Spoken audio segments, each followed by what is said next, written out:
Apalagi di zaman sekarang, masyarakat itu sudah lebih kritis.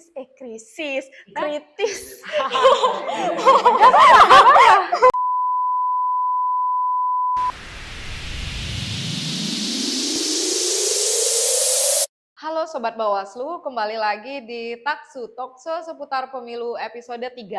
Jadi kali ini kita akan berbicara tentang pemilu demokrasi dan semangat Hari Kemerdekaan. Hari ini saya, Eka Desmiari, selaku Humas Bawaslu Kabupaten Karangasem akan memandu jalannya diskusi pada session kali ini. Telah hadir di siang ini seorang pemuda di sebelah saya bernama Mira. Halo Mira. Halo Kak.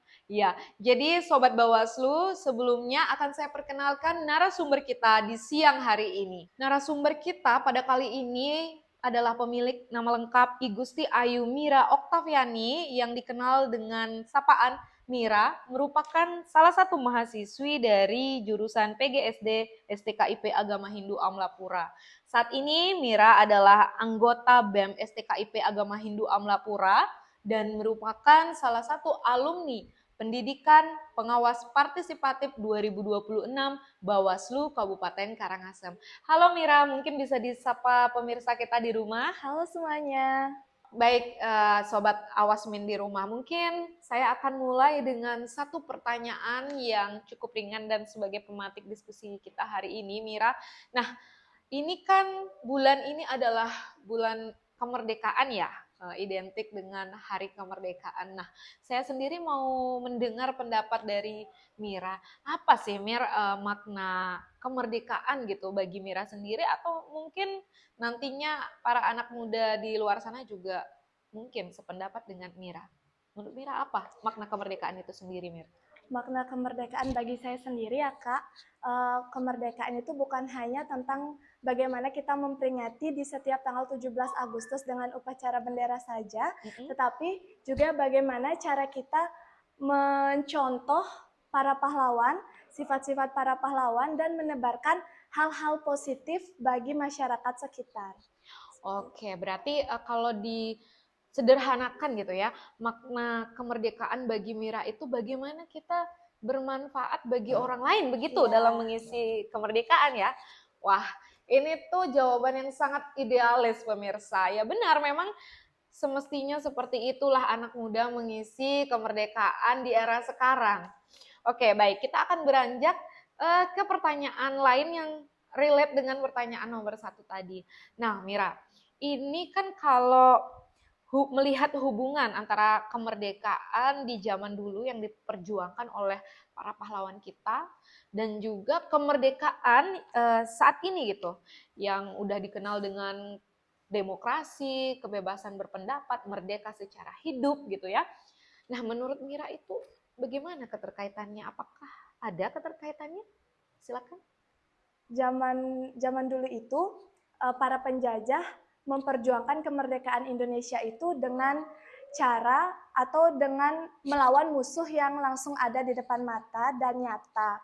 Tapi zaman sekarang kita itu meraih kemerdekaan dengan seperti musuhnya kita sendiri dalam berdemokrasi. Banyak masyarakat-masyarakat yang berkomentar di media sosial itu memang si demokrasi itu mengeluarkan pendapat tersendiri, kemerdekaan berpendapat. Tapi kita juga harus mengetahui bagaimana cara kita berpendapat, apalagi di media sosial. Karena sekarang banyak sekali masyarakat-masyarakat yang berpendapat secara belak-belakan dan mereka itu kurang bertanggung jawab sama apa yang mereka katakan. Oke, itu sebuah pesan pemirsa di rumah. Jadi demokrasi di zaman dulu musuhnya itu udah pasti nyata. Nah, kalau zaman sekarang tuh diri kita sendiri ya Mira ya. Apalagi contoh kecilnya yang dibilang Mira, masalah berpendapat di sosial media. Walaupun bebas, tetapi ada baiknya kita mengedepankan adab. Seperti itu ya Mira ya. Baik pemirsa, jadi dari tadi sudah masuk ke inti sari sebenarnya, udah mulai. Nah, dari tadi kita bicara ada kata demokrasi, Mira. Nah, kalau Mira sendiri pas dibilang demokrasi, demokrasi, demokrasi. Nah, hal yang pertama kali terbersit di pikiran Mira Apa sih itu demokrasi? Mendengar kata demokrasi, yang pertama kali terlintas di benak saya yaitu pemilu, yang dimana masyarakat juga bebas menyuarakan pendapat, masyarakat bebas untuk memilih pemimpin yang akan mereka percayai untuk memimpin mereka 5 tahun ke depan, seperti itu Kak. Nah, ini menarik nih, ada kata pemilu. Jadi kalau dengar demokrasi itu pikirannya masuk pemilu gitu ya. Oke, nah kalau begitu saya mau bertanya ini, kenapa sih pemilu itu selalu dikaitkan atau selalu menjadi bentuk wujud nyata dalam kehidupan demokrasi gitu? Kenapa harus pemilu, Mira? Baik, kenapa pemilu itu selalu dikaitkan dengan demokrasi? Karena seperti yang saya katakan tadi, demokrasi itu membebaskan masyarakatnya untuk bersuara, membebaskan masyarakatnya untuk berpendapat, dan membebaskan masyarakatnya untuk memilih siapa pemimpin mereka berikutnya. Nah, masyarakat ini setara di mata hukum, mereka setiap orang memiliki satu suara dan tidak ada orang yang memiliki lebih dari satu suara. Nantinya suara-suara ini akan dipergunakan oleh mereka untuk memilih siapa sih pemimpin mereka selanjutnya. Seperti itu, Kak. Oke, jadi kalau misalnya dengar demokrasi itu langsung terbersit ke pemilu gitu ya, Mir ya. Wah ini apa ya? Memang relate karena dalam historisnya pun pemilu adalah bentuk nyata lahirnya dari demokrasi itu sendiri. Menarik nih Mir. Tadi Mira bilang one man, one vote ya. Satu orang punya satu suara alias hak pilih. Oke. Nah, kemudian yang jadi pertanyaan bagi saya nih, kemudian melihat Mira juga dan juga mungkin teman-teman di rumah, anak-anak muda. Nah, sebagai pelajar, misal nih kan sebagian besar itu belum punya hak pilih. Nah, bagaimana kalian berkontribusi dalam kehidupan demokrasi ketika belum punya hak pilih? Otomatis kan belum bisa nyoblos. Sementara tadi katanya pemilu itu relate dengan demokrasi. Nah, sekarang belum bisa nyoblos nih Mira anak muda nih. Gimana ya menurut Mira caranya berkontribusi gitu dalam kehidupan demokrasi? Sebagai pelajar yang belum cukup umur dalam mengikuti pemilu, bukan berarti mereka tidak bisa berkontribusi dalam demokrasi. Mereka, maka dari situlah mereka harusnya belajar mengenai demokrasi, bagaimana demokrasi itu berjalan, apa itu demokrasi, dan pastinya di sekolah mereka itu pasti sudah melakukan demokrasi ya Kak, seperti pemilihan ketua OSIS, pemilihan ketua kelas, belajar menyuarakan pendapat pada saat pekerja kelompok, dan dengan adanya itu mereka pasti bisa belajar sejak dini atau sejak sekolah. Terus selanjutnya untuk menjaga demokrasi dengan anak muda tidak mudah terpapar hoak itu juga sudah termasuk menjaga demokrasi. Dan juga pada saat pemilihan ketua kelas atau ketua OSIS mereka dengan lapang dada menerima hasil tersebut, itu juga termasuk dalam berdemokrasi, Kak. Nah ini menarik ini pemirsa tentang hoax ya. Kayaknya lagi bertebaran dan memang ini agak susah diminimalisir ya, menjadi PR kita bersama Mira. Kalau udah bicara hoax, apalagi kemunculan artificial intelligence AI gitu ya, malah bikin makin kabur. Mana ini yang benar gitu, mana yang bohongan. Kadang kan seperti itu di sosmed. Nah, saya mau bertanya Mira. Menurut Mira, ini kan hoax itu paling cepat menyebar melalui sosial media ya kan? Kita masuk sebagai bangsa yang konsumsi scrolling sosial medianya itu tinggi gitu kan. Nah, menurut Mira, seberapa besar sih pengaruh media sosial terhadap cara anak muda itu untuk memahami isu politik yang sedang berkembang? Seberapa besar? Silakan. Pengaruhnya terhadap anak muda seperti sekarang ini mungkin cukup besar ya Kak. Anak muda sekarang pasti sudah memegang handphone atau gadget. Anak kecil pun sudah memegang.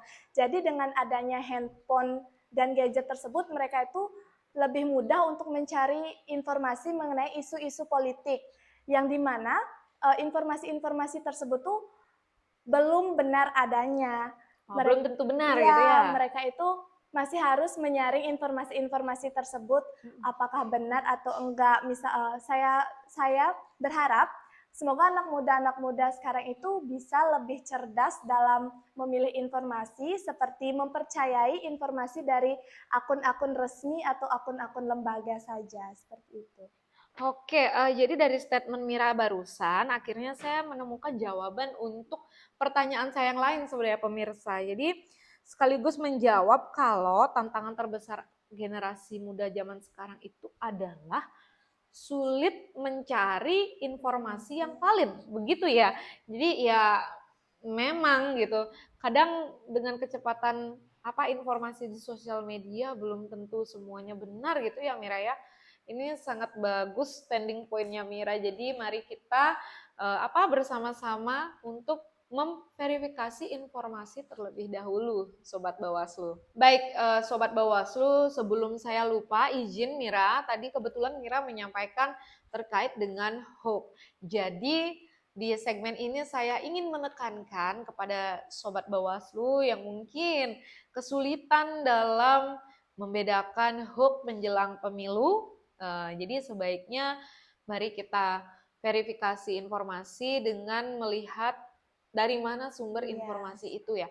Karena ini akan sangat berbahaya jika tidak disaring, akan dapat memperparah kaos gitu ya, apalagi dengan bertebaran hoax di masyarakat menjelang pemilu.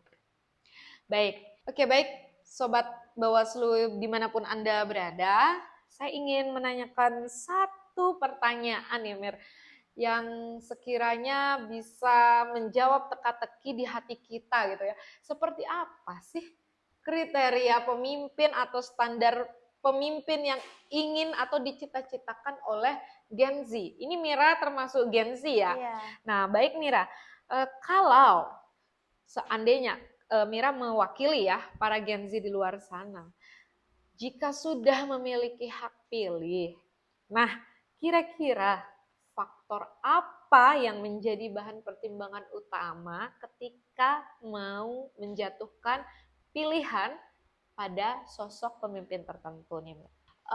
Mungkin pemimpin yang mau mendengarkan suara rakyat, apalagi di zaman sekarang masyarakat sudah lebih maju dan lebih kritis, mereka punya banyak cara untuk menyampaikan aspirasinya.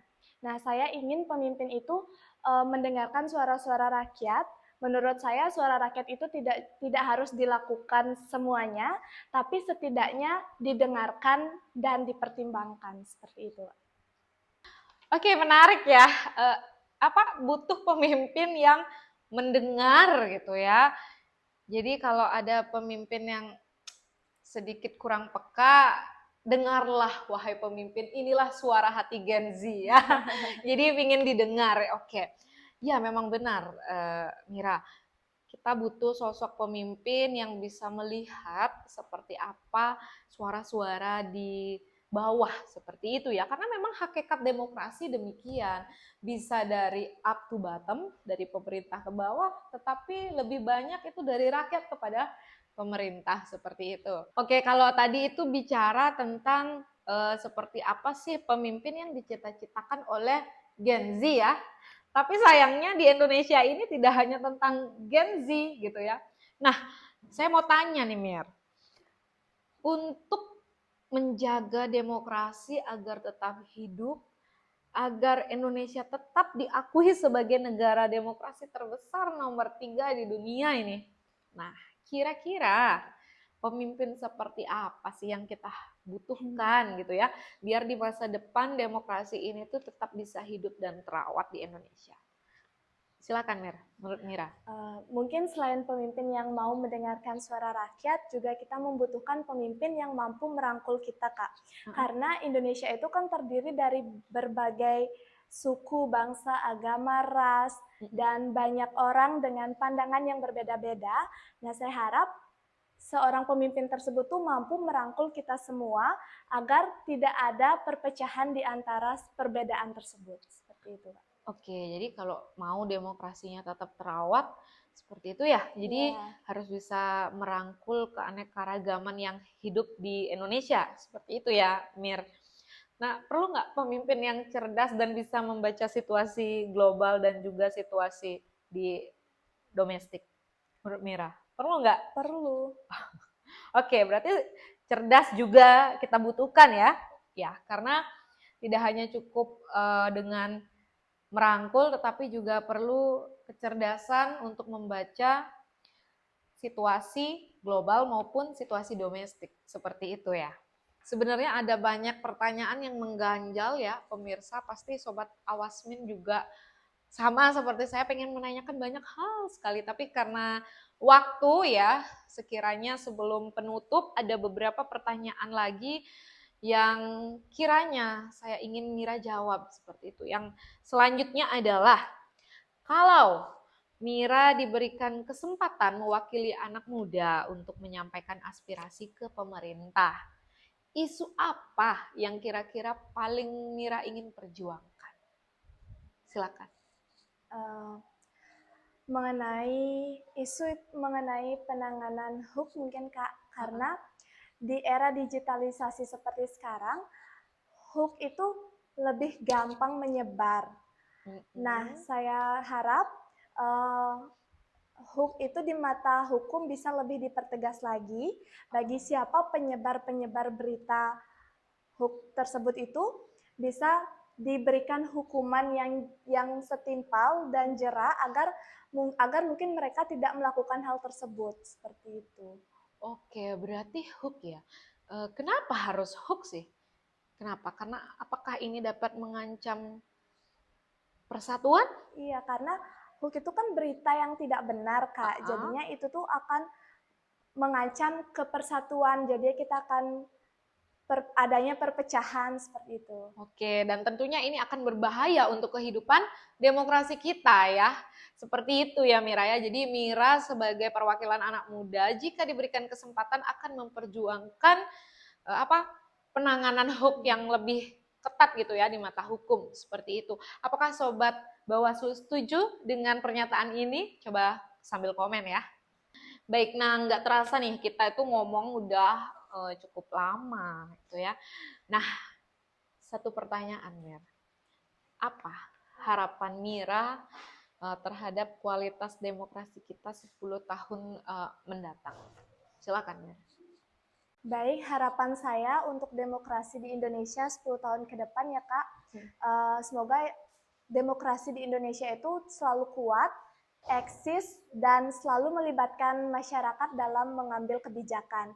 Karena Indonesia itu masih membutuhkan demokrasi untuk mempersatukan bangsa yang beragam ini. Oke, jadi dari statement Mira itu saya menangkap bahwa ya biar Indonesia nggak bubar, kita butuh demokrasi ya untuk merawat bangsa yang besar ini ya, dengan berbagai cara hidupnya seperti itu. Jadi kalau semua diperlakukan sama, setara dari rakyat untuk rakyat oleh rakyat, ya pasti bangsa ini akan tentu tetap eksis seperti harapan Mira dan juga harapan kita semua.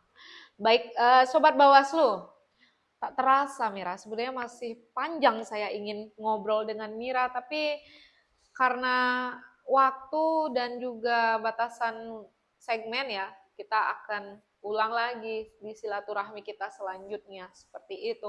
Dan mungkin juga Sobat Bawaslu yang masih punya pertanyaan, boleh silakan tinggalkan pertanyaan kalian di kolom komentar, karena akan kami bahas lagi di Taksu episode selanjutnya. Untuk menjaga semangat kemerdekaan dan juga menjaga demokrasi, kita sebagai anak muda bisa melakukan berbagai hal positif seperti misalnya bijak dalam berkomentar dan bersosial media, dan juga belajar menyampaikan aspirasi dengan perkataan yang sopan dan santun. Oke, baik pemirsa di rumah, tak terasa sudah cukup lama kita berbincang dengan Mira sebagai salah satu perwakilan anak muda dari BMSI KIP Agama Hindu Amlapura. Nah, jujur podcast kali ini isinya memang ringan ya Mir, tapi kalau kita mengulik itu daging semua, ibarat kata seperti itu. Karena di sini saya mendapat pesan dari narasumber kita, bagaimana kita harus menjaga demokrasi dengan hal-hal yang ternyata sederhana seperti yang disampaikan Mira tadi. Salah satunya tuh bijak berkomentar ya, seperti itu di sosial media. Terus apa tadi, menangkal hoax juga ya Mira ya. Kita harus belajar untuk memfilter informasi. Nah, ini sebagai salah satu atau salah dua dalam menjaga demokrasi. Seperti itu. Jadi biar demokrasi tetap eksis di Indonesia. Baik, Sobat Bawaslu, demikian perjumpaan kita pada podcast kali ini. Saya Eka Desmiari selaku host memohon maaf apabila ada salah kata dan juga perbuatan saya yang tidak berkenan selama memandu acara ini. Dan akhir kata, sampai jumpa. Oke, Mirya. Oke, makasih ya Mirya. Jangan kapok-kapok datang ke sini.